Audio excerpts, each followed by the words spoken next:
Good afternoon. We would like to welcome you all to our Race and Education webinar. We are so excited to be joined by our panelists today as we talk about intercultural learning in early childhood settings and the current status of early childhood education in America. I am Dr. Ashley Canty, and I am the Director of Equity Initiatives, and I'm excited to be joined by my colleagues. The Hunt Institute is committed to having honest conversations about issues of race that are embedded and impact all of education. Our Race and Education webinar series is an opportunity to uplift the voices of people and organizations who have dedicated their time and resources to improving outcomes for educators and children of color. The childcare and early education industry is vital to the nation's success, and we recognize the importance of childcare for all Americans. This is just as important for the children who have access to these services. Studies have shown that children from disadvantaged environments need services tailored to their backgrounds and specific needs.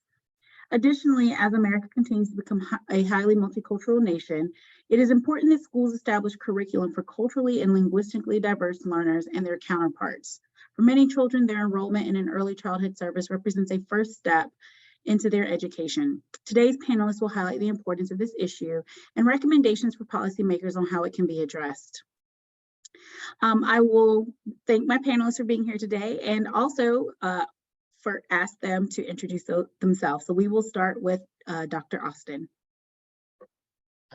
Hi, thank you so much for having me. I'm Leah Austin. I'm the Executive Director of the Center for the Study of Childcare Employment at the University of California, Berkeley, where our research and policy work is focused on the workforce for those working with children from infancy through preschool is typically our focus. And our mission really is to realize a system of effective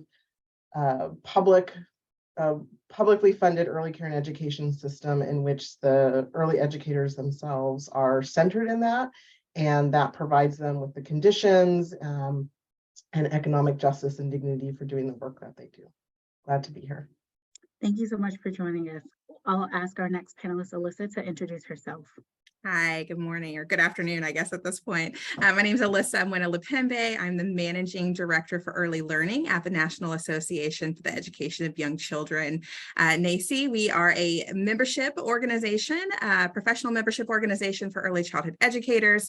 In my role at NAEYC, I oversee our early learning program accreditation system, as well as our publications and our professional development. So we are an organization that is not only working to produce high quality content for educators as they go through their journey of teaching young children, but also to continue to advocate for those educators through federal and state efforts to help them to realize some of the goals and objectives that they have for themselves and that we have for our early childhood community.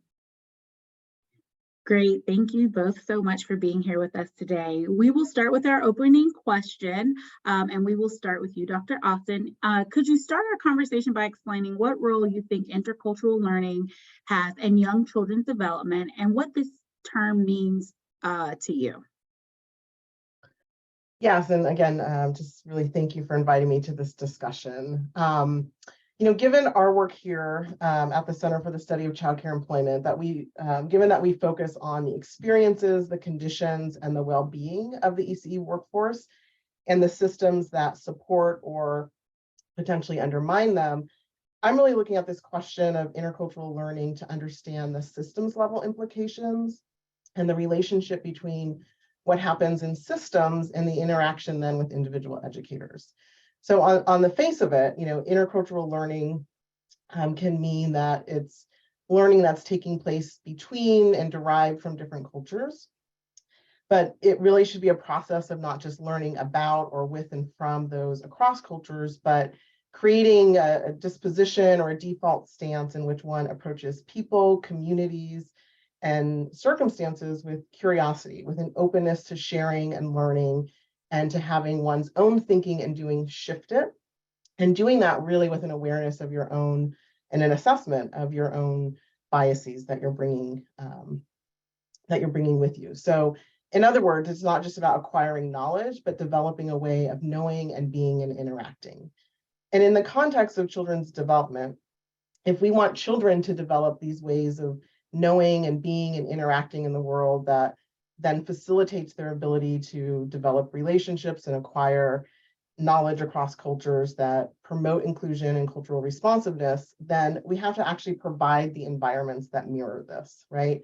So in part, this certainly means supporting pre and in-service early educators to develop intercultural dispositions to caregiving and teaching, and a core set of competencies that can support and facilitate culturally affirming teaching and learning of young children.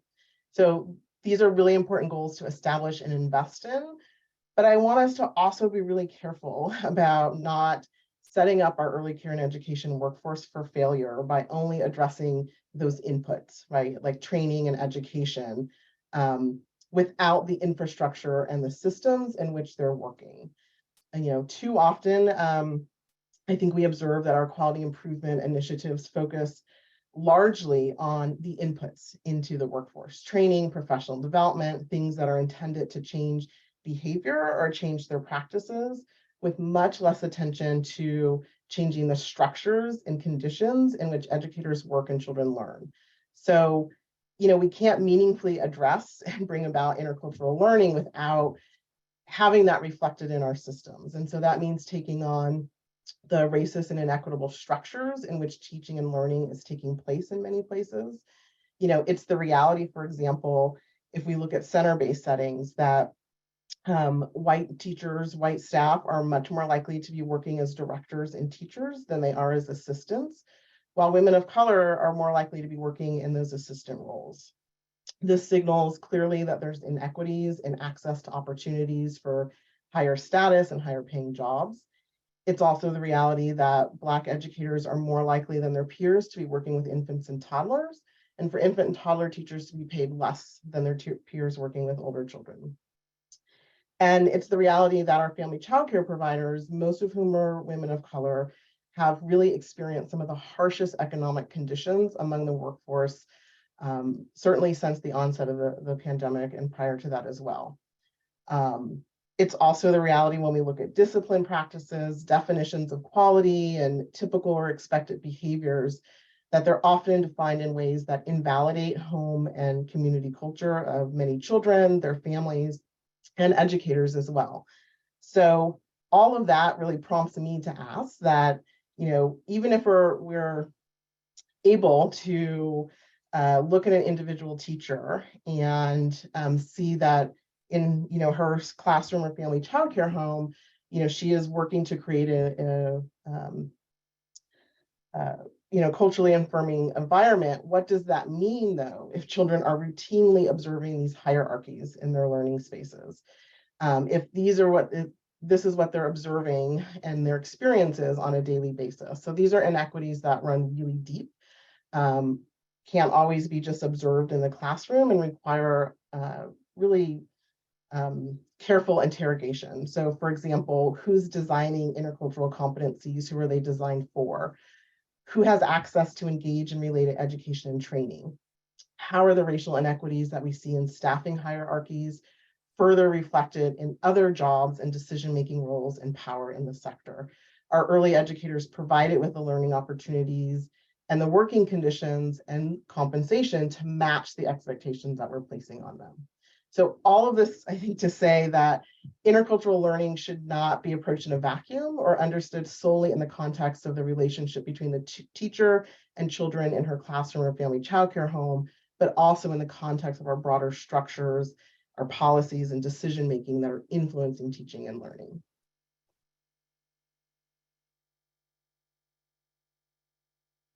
Thank you so much for that. Really appreciate your thorough answer and your intentionality, and really thinking about how we could be intentional in aligning cultural practices and relevancy for early childhood education. Alyssa, I would like to pose the same question to you.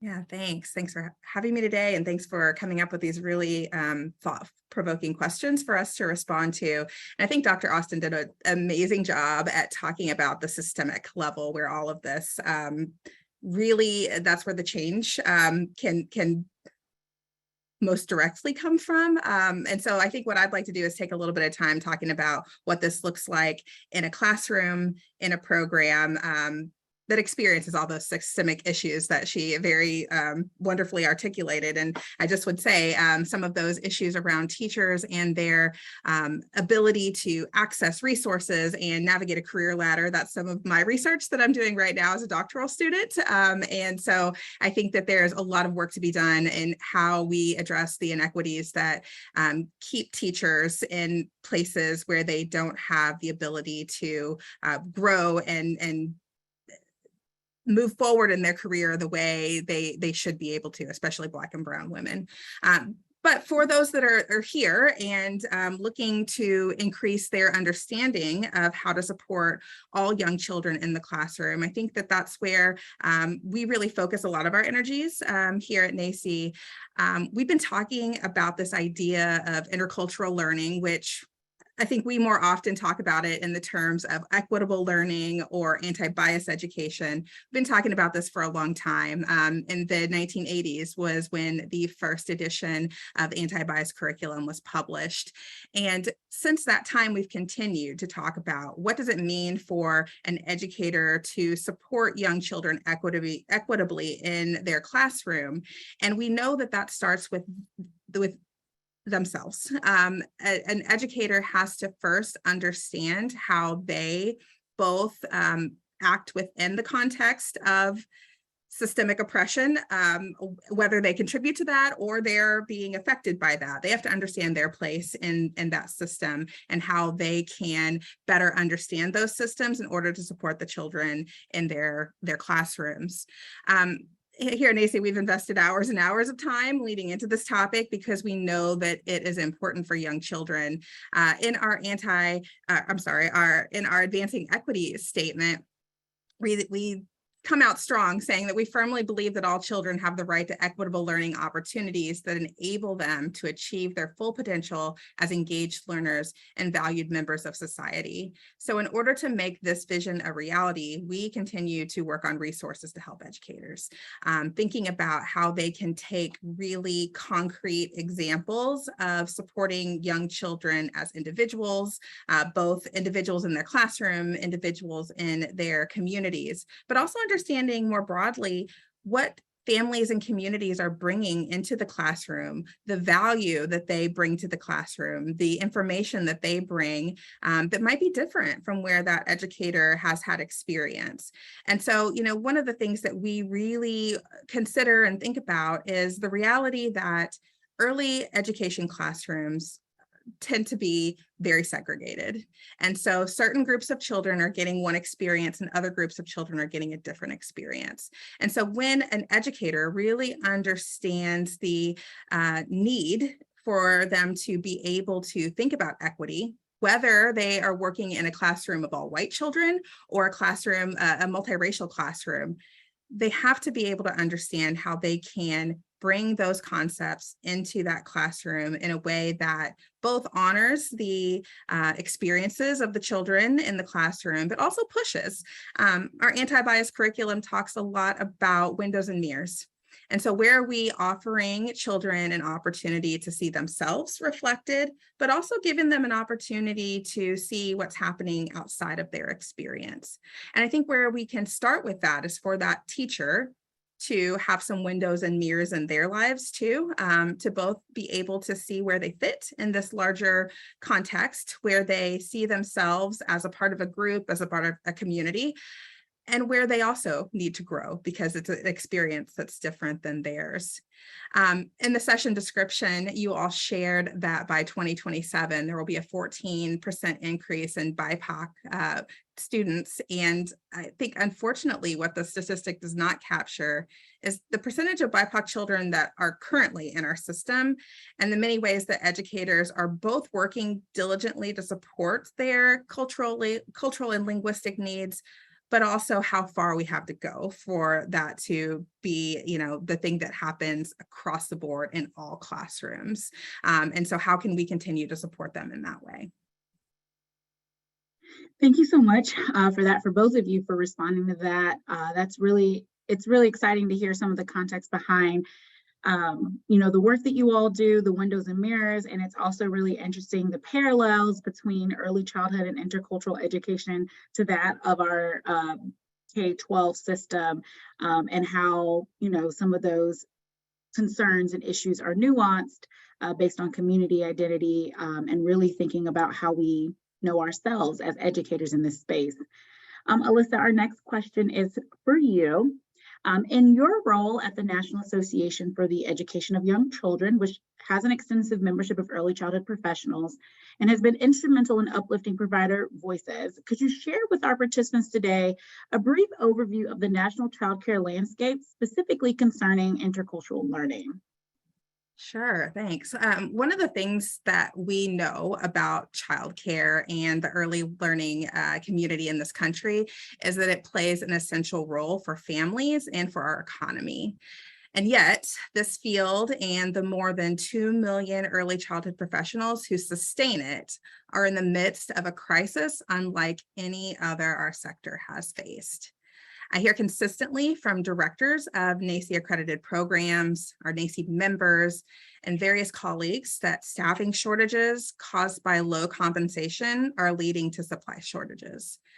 These shortages are negatively impacting families' ability to work, children's access to safe and quality care, and educators' health and well-being.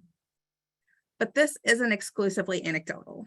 In October 2022, more than 12,000 early childhood educators from all states and settings responded to an ECE field survey from NACCE.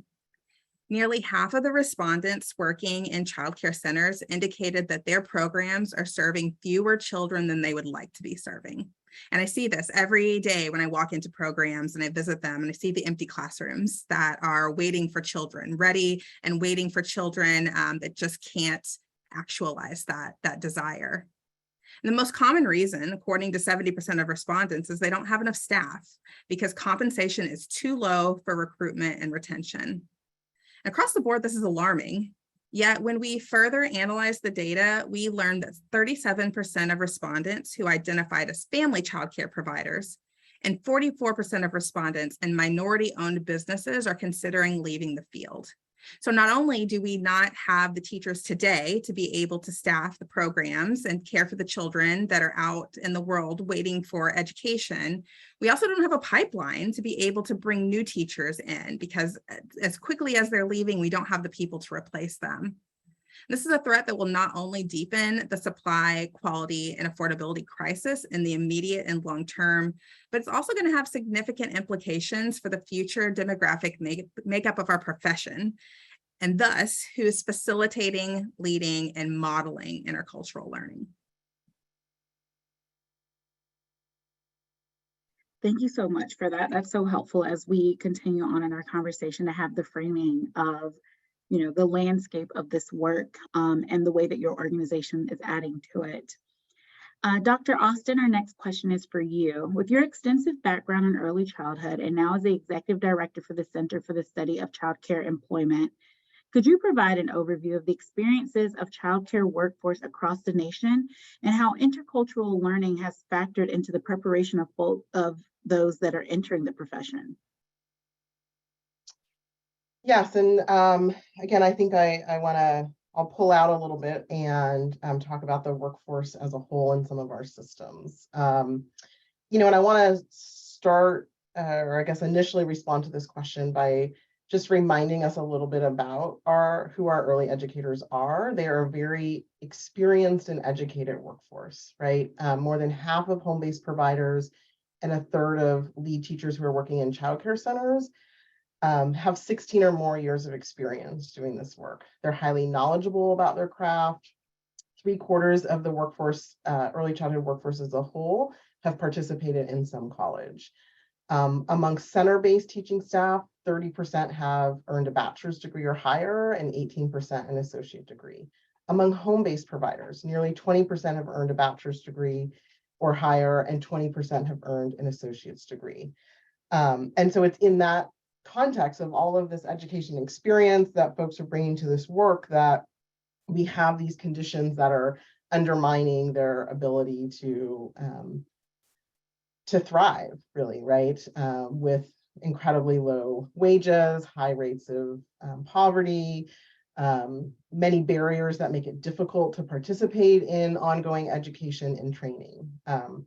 So they're bringing all of this wealth of education and experience to the table, but it can be really challenging for both our in-service and those who are thinking about coming into this work, our pre-service educators, to find preparation programs and training that can support their own development as intercultural learners, and in turn, their ability to create those learning environments that reflect this with children.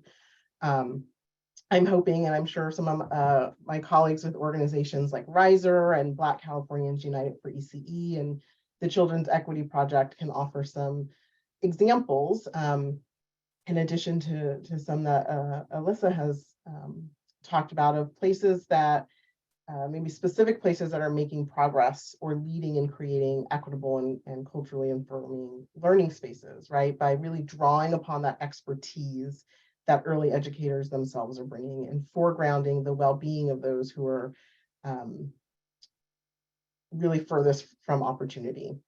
On the whole, however, in terms of formal preparation, we do find in our research that we've done with ECE higher ed programs that as a whole, they are really struggling to provide expertise and content that would facilitate some of this learning and development of dispositions among the workforce.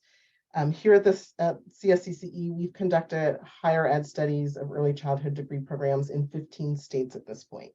And our findings point to the reality that ECE preparation programs really suffer from many of the same challenges that the sector has as a whole, right? Degree programs are under-resourced. They're often receiving fewer resources than other programs on campus. They're perceived to hold a lower status than other degree programs, and they struggle to maintain enrollment given those low wages and challenges of attracting people to the work and thus to their preparation programs. So there's just that general under-resourcing. And then in terms of content, our studies also find that in terms of current offerings, that these most often include topics related to broad issues of self-awareness and beliefs about diversity, rather than more in-depth and pedagogical practices that are really, again, necessary to develop intercultural teaching and learning environments. And then further, as we've learned here at the center in the course of our team undertaking a historical and archival project called Echoes, that generally in the sector, people are not being exposed to or educated about the histories and practices, for example, of Black women and other leaders of color who for more than 100 years have been working to establish learning environments that are culturally affirming. And so perhaps, not surprisingly, many of the faculty members in our surveys are routinely identifying more diverse faculty with varied experience as a need in degree programs. The expectations that we have for higher ed programs to produce exceptional early educators who are capable of delivering on the many promises of quality early education are really great, right? But with too few resources for them, right? We can't simply wish or will preparation programs to do something differently or to meet the range of expectations without making sure that they have the resources and capacity to do so. So creating those conditions in which higher ed faculty and degree programs can successfully prepare a diverse cadre of early educators really is also going to require investments and reform to ensure that we have those diverse faculty, that the content is diverse, and that they really have the capacity in higher ed systems to rise to the challenges that are in front of them. They're doing many things well, but we can't keep asking them to do everything without the help and resources for them to make the adjustments and change that they may need to. Thank you so much for that. I just want to put a little reminder out there. Our panelists are giving us really great resources and really great nuggets to be able to kind of begin some dialogue. So if you have specific questions, we have a chat box. Put those questions in there. We will have plenty of time for you all to put the questions in and for me to ask our panelists. I see some things going on in the chat. So if you put those in the question answer, we will answer some live and our panelists have gone in and can answer some in the in the text box, but we really want to make sure that you all have the opportunity to engage with them as well, as this conversation has been so great to hear about the work that they're doing, but also the best practices that they're sharing and how we can all contribute to this work. My next question is for Alyssa. What does intercultural learning look and feel like in a classroom? As well as what is the children's learning experience? Are there some resources that you could share that educators could utilize to better promote intercultural learning for all children? Yeah, definitely. So NACCE provides ways educators can support children from a range of cultural backgrounds and with different home languages to thrive in educational settings. So first, I want to reference our most recently updated 4th edition of Developmentally Appropriate Practices, or DAP for short. DAP addresses 3 core considerations: commonality, or that some of our understanding about child development apply to all children, and that development and learning occurs within specific social, cultural, linguistic, and historical contexts. Individuality, that each child is unique, therefore they deserve individualized teaching and supports.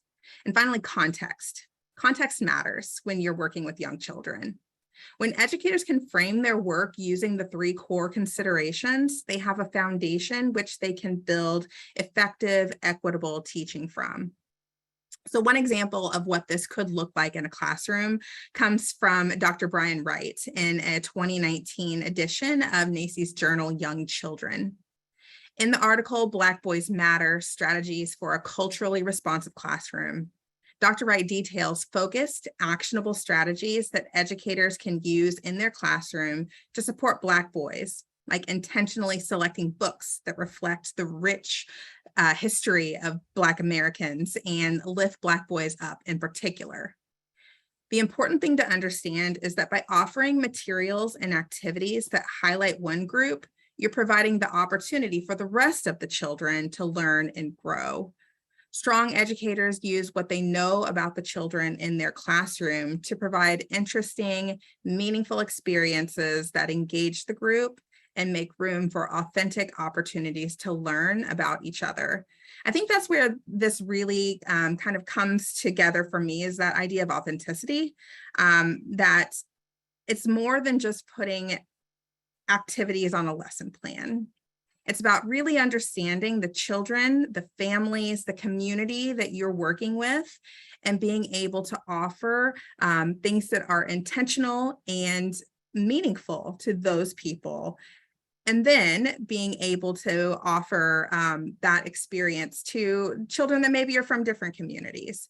I think about my own experience working in an early childhood program. I was a director of programs for many years, where we were actively working to think about equity practices in our classrooms. So that was not only about us being able to provide diverse activities, books, materials into the classroom. It was also about how we set up systems for us to engage with each other, knowing that our teachers were diverse. They were from different backgrounds. They had different experiences, culturally, socioeconomically, gender differences, where we could then come together and have the space to challenge each other sometimes, ask hard questions, give gentle feedback and sometimes not so gentle feedback when we needed to.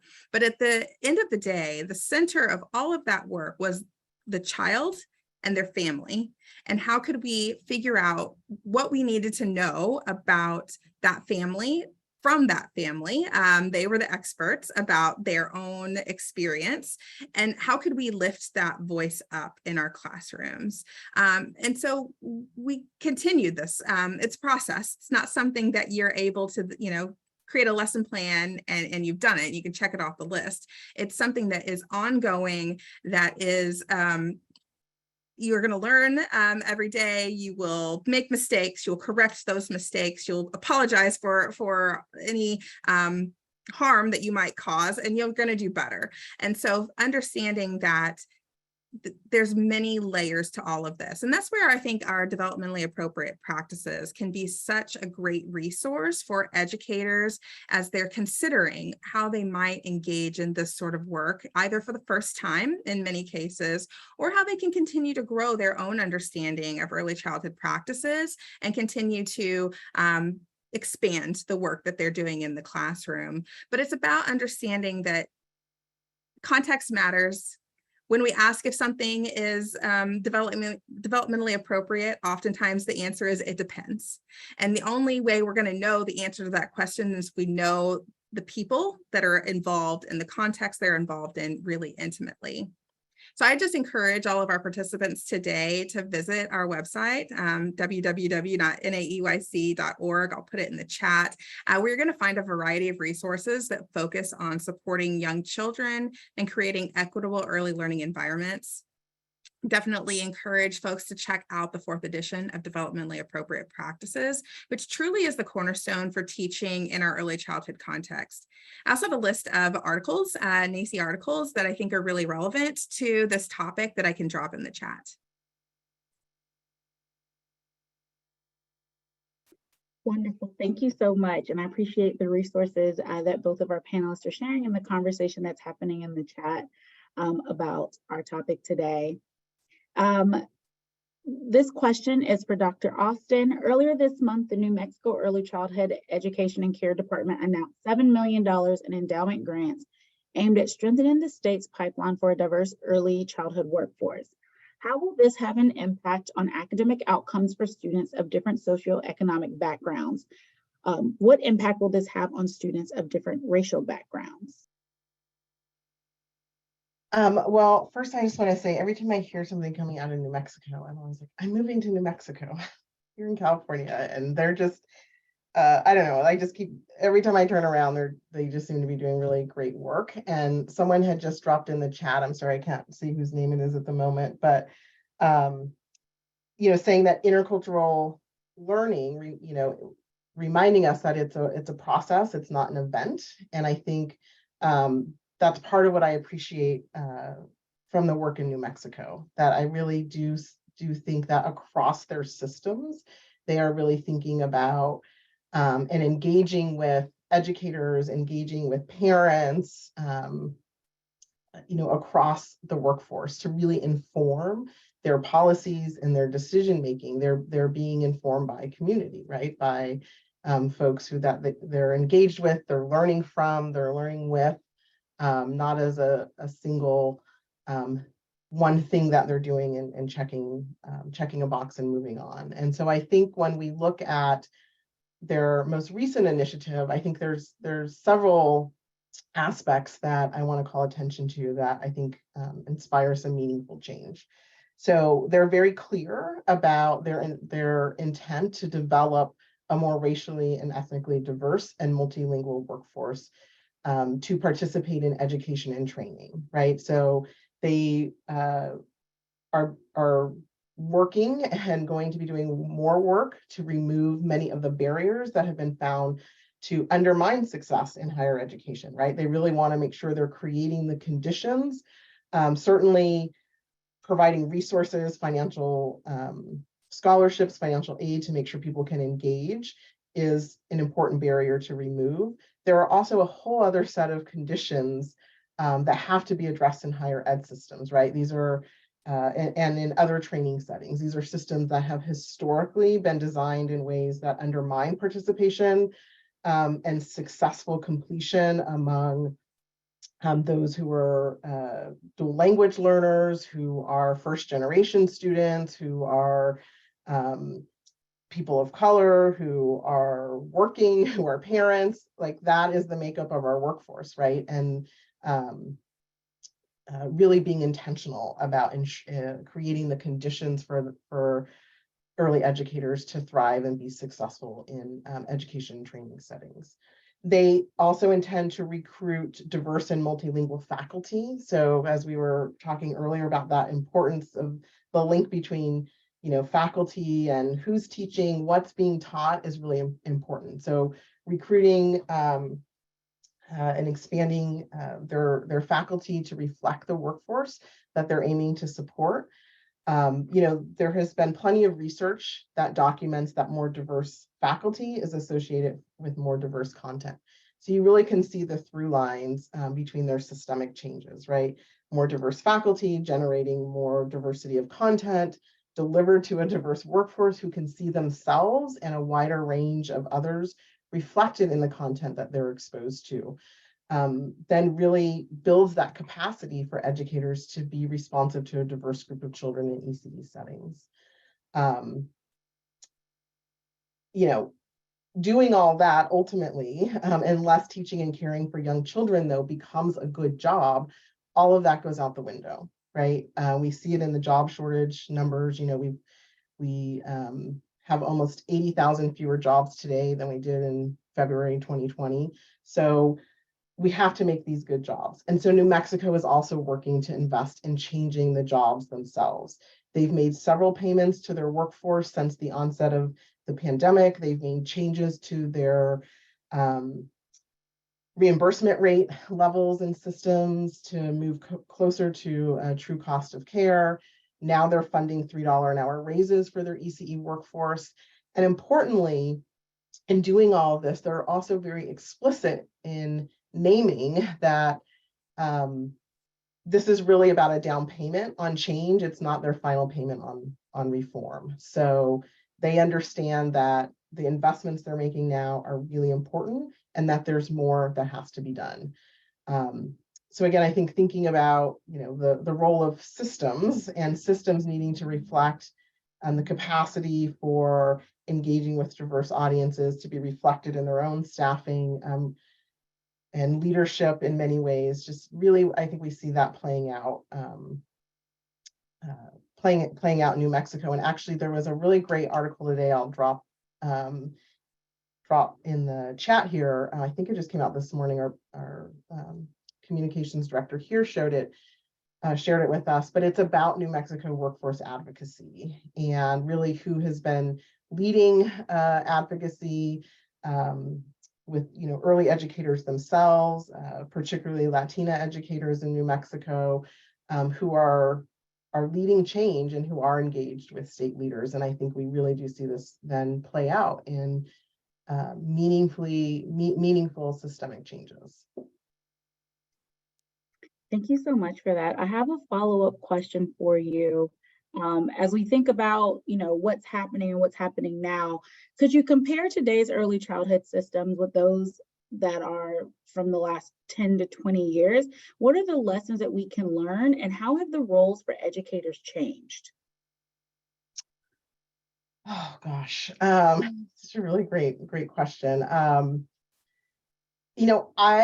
I think it's really harder to be an early educator today than it was 20 years ago. And I think our current job shortages, the numbers we just talked about, and the rates of turnover reflect this, right? So if we think back to 20-ish years ago, the brain science on the first 5 years of life was really beginning to come more to light. Neurons to Neighborhoods was published in 2000. Messaging and funding campaigns were ramped up to increase public funding. We really began to see an explosion of publicly funded agencies that were designed to support the expansion of early childhood services and quality improvement. So if you think of organizations like First Five in California or First Things First in Arizona, there was the proliferation of QRIS programs around that time as well. And so, while many of the recommendations stemming from the research were being acted upon, compensation for the workforce was not one of them. The stakes got higher with rating systems. Educators have been expected to learn more, to deliver more, to spend more time conducting observations, assessments. They're held more accountable to child outcomes, but without, for the most part, having more provided for them. We are seeing more change now. New Mexico is the example, DC, some other places, but overall, despite all of the other changes and all of the expectations, that have been established and put upon early educators, there has not been enough change when it comes to their pay and their working conditions. We see racial wage gaps persist. We see wage gaps persist between infant and toddler and preschool educators. And in some parts of the sector, wages have actually lost ground.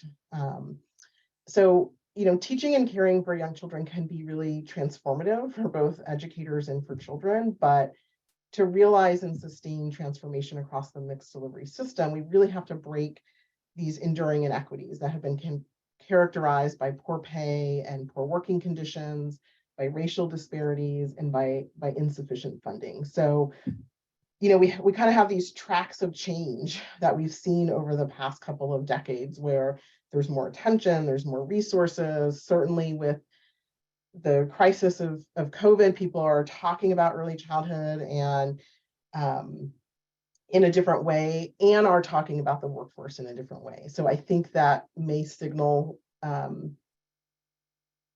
that perhaps we're getting to that point where the recommendations on compensation are going to be picked up greater and greater.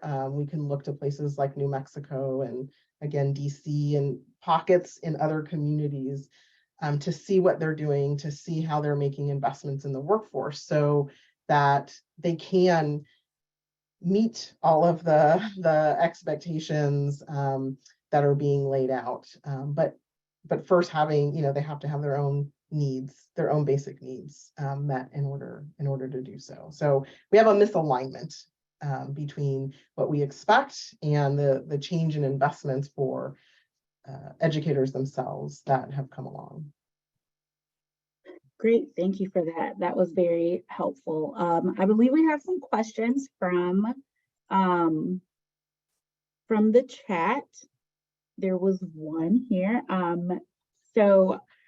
This question is from Lindsay Meeker. I am finding partnerships with advocacy organizations such as Latino Policy Forum to be such fruitful partners in this kind of work right now. What would be your message around creating partners that can help move dollars and legislation? We will start with Alyssa and then go to Dr. Austin.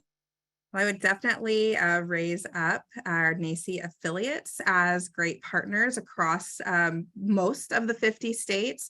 Of course, we have policy work that happens here nationally that you could definitely connect to, but also thinking about how you connect at the state level, because a lot of these projects that are coming to fruition now are happening at the state level and not the federal level. We do, and just a plug for an event that's coming up here for NAEYC, we have our public policy forum coming up next month, February 26th through 28th.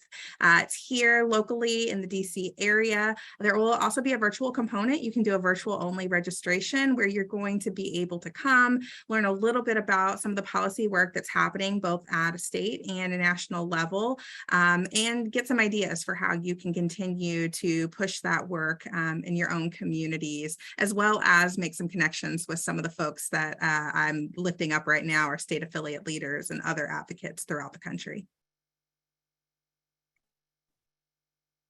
And I think I would add to that, I think it's really important to make sure in whatever capacity an individual organization has that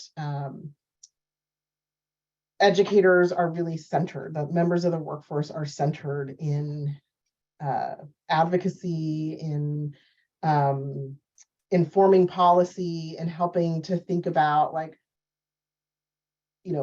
who influences their community, right? Like they're the best experts about the communities in which they live and the communities in which they work. So how can their expertise be utilized not only to create advocacy platforms and agendas and to help think about policy more specifically, but what other organizations and are they engaged with for other parts of their life and other groups that they really can be a bridge, right, to connect with other organizations that may be aligned but not solely focused on early childhood. So I think that's a really important thing that we can be doing in whatever, again, kind of our an individual organization's capacity might be, but to really center educators and bring their expertise and their connections and networks together. And I also think in terms of thinking about how we share out our resources. I know we even do this here at the center. We have to sit down sometimes and remind ourselves, like, it's not only the ECE sector, but let's do our own mapping of potentially allied organizations or other sectors that maybe aren't on our radar, and do that very intentional outreach of sharing our resources, sharing our materials, and reminding ourselves that, like, we're not just talking to each other, right? We're not just talking to those of us who are already in this space, but how can we be intentional in finding people elsewhere? Thank you. And I love the fact that you mentioned the advocacy organizations, but also the legislative piece. I know at the Hunt Institute, a lot of our work working with state legislators is really about connecting the dots, sometimes the work that other groups are doing. And so we're really fortunate that not only do we have great relationships with legislators to help move work forward, but we also have really great relationships with our partners. And so we know, based on what you said, but also in our own experience, how essential that is to moving. But all outside of just partners and legislators, families are also important. And so I'd love for you all to talk about what initiatives can be implemented to promote more equitable outcomes for both families accessing childcare, and also the educators in the field that are looking to get into this space as well. We'll start with Dr. Austin and then go to you, Alyssa.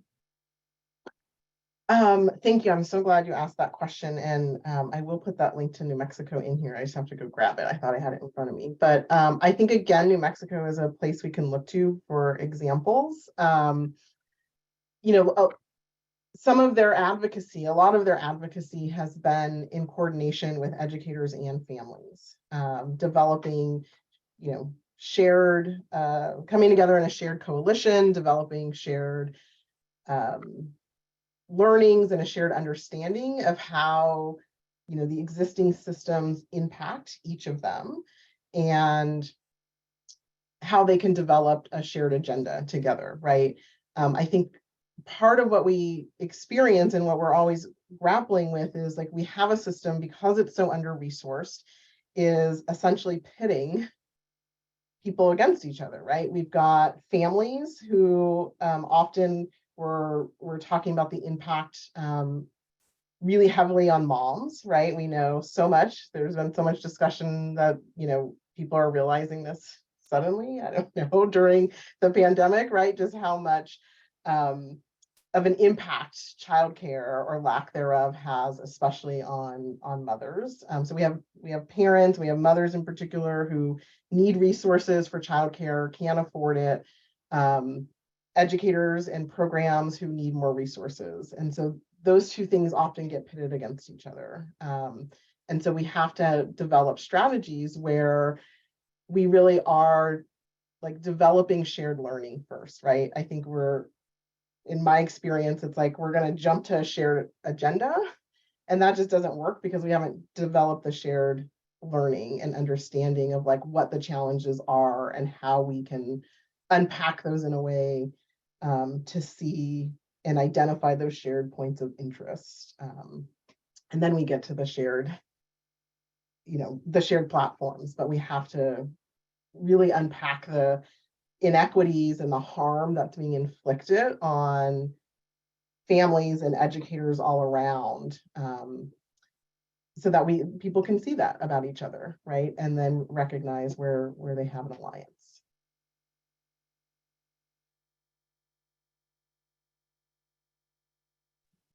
I was looking for my mute button. It's one of those Zoom things that we've struggled with the last 2 years. So, I mean, above all, I think that the thing that will help us the most is to have a well-prepared, well-compensated profession. When educators are paid more, when they have the training and education that they need to be successful, we'll see this sort of intercultural learning, equitable learning happening more consistently. But as Dr. Austin clearly highlighted, families can't afford more. And so that's where I think all of us as advocates, as people who help support policies to be created, like that's where we have to keep using our voices because families can't pay more, programs and educators can't give more, but they need more. So I think that's where we just are going to have to come together around both this definition of what does quality look like, because I think that's where we get stuck a lot because we don't have agreement on what a quality program looks like that then we can share with families what they can be looking for, and we can share with policymakers and funders what they should be putting their money towards. But then also to be able to help families to understand the why behind the work that programs are doing every day. So I know in our early childhood accreditation here at NACCE, we do have lots of pieces in place of how we expect programs to both listen to families, take families' inputs and ideas and expertise into consideration. But we also know that our accreditation isn't accessible for all families that might look for that for their child. And that's one of the things that we're figuring out now is how can we ensure that our definition of quality, which we think is a pretty good one, built off of developmentally appropriate practices, is actually accessible for all families and for all educators to be able to participate in, and that it's seen as an integral piece of the early childhood ecosystem, and so it's funded appropriately. I think once we can all get behind on our professional end of understanding that we want quality, families want quality, educators want quality, what does that look like? Then we can start to consider how it is that we get those who have the power and the resources to elevate it, fund it, and sustain it. And I have one more question for our panelists. The Hunt Institute works across the entire spectrum of education, so from early learning to K-12 to post-secondary. And so I'd love for you quickly just to let us know, what are the benefits of starting this early? How do children benefit from intercultural learning at such a young age? We will start with Alyssa and then finish with Dr. Austin. The thing about it is that young children are open, so open to different perspectives, different cultures, different people, and oftentimes as adults, we're holding them back from that. And so I think that one of the most important things we can do by starting early is to give them those experiences of being in a diverse world as early as possible so that we can get to a place where the adults are no longer holding children back. And I think often here at NACCE, we are focused on early childhood, birth to age 8, primarily. We're also focused on educators. And so we are both helping to support the young children by giving recommended practices, by giving ideas of how teachers can make these things happen in their classroom, but we're also working to inform higher ed systems, how they can better prepare the educators to be able to walk into classrooms and already have this information so that they don't have to go back and learn it as they go. We also really need to be thinking about how our early childhood curriculum and expectations can raise up into the K-12 space. I think we actually know a lot about this in early childhood. We've been talking about these sorts of practices for a long time. And I think sometimes our K-12 systems aren't quite there yet. And they have some things they could learn from us about how to have classrooms that are more diverse, how to have a workforce that is way more diverse than the K-12 workforce. There are lots of things that we're doing there that aren't happening in that K-12 space. And so I think it's about how do we open up those conversations with superintendents, with states to be able to help give some of that expertise that we have about how to be a diverse and dynamic workforce. I think Alyssa laid out many just really key and important reasons to start early. And so I won't repeat those. I'll add to those. I think, we know that teaching, learning, caregiving in the early years can be transformative, right? It can be transformative for children and their families and for the educators who are engaged with children and families. And I think importantly, we know that when people see themselves reflected in leadership, when they see themselves reflected as learners, that has lifelong impact, right? It certainly is going to carry into early elementary school for children. And so I think that, providing environments in which teachers and their educators, right, see themselves reflected as across not only material, certainly in the material, but represented across the systems and structures in which they're engaged every day in many different ways, when they see themselves as leaders, when they're what they bring to learning, right? We know young children bring so much in the questions they ask and the things they say about what happened at home and over the weekend, and their reactions and all of this, when that can be celebrated and that can be uplifted and that can be centered as a default, right? Not as something that is we always have to go around and like, did somebody do something a certain way? But when that is just the default, to uplift that and to support those children to thrive, those benefits are long-term, and they're beautiful, really, for children and their families. Well, this was an amazing conversation. The chat continued to go. There are tons of resources. We will work to make sure we can get those resources out to everyone who attended. But I am so appreciative of our panelists for sharing their expertise today and taking time to really talk about the importance of intercultural learning and identity and all of the ways that impacts young children and families and educators in the early childhood space and beyond. Thank you to everyone who attended. Please be sure to follow the Hunt Institute on Twitter and our president, Dr. Javed Siddiqui, at jsiddiqui on Twitter. There are things posted every day about events that are coming up. And each week we host a different webinar. So whether it's early learning, K-12, our post-secondary team, or race and ed team, we welcome you to register for any of our webinars. And as always, all of the recordings for the webinars can be found on our YouTube channel. And throughout this, if you follow at J Siddiqui or the Hunt Institute, you can see our president live tweeting this event. So thank you all so much for being here today. We really appreciate your time, and extra special thank you to our panelists. So have a wonderful rest of your day and week, and we look forward to seeing you next time.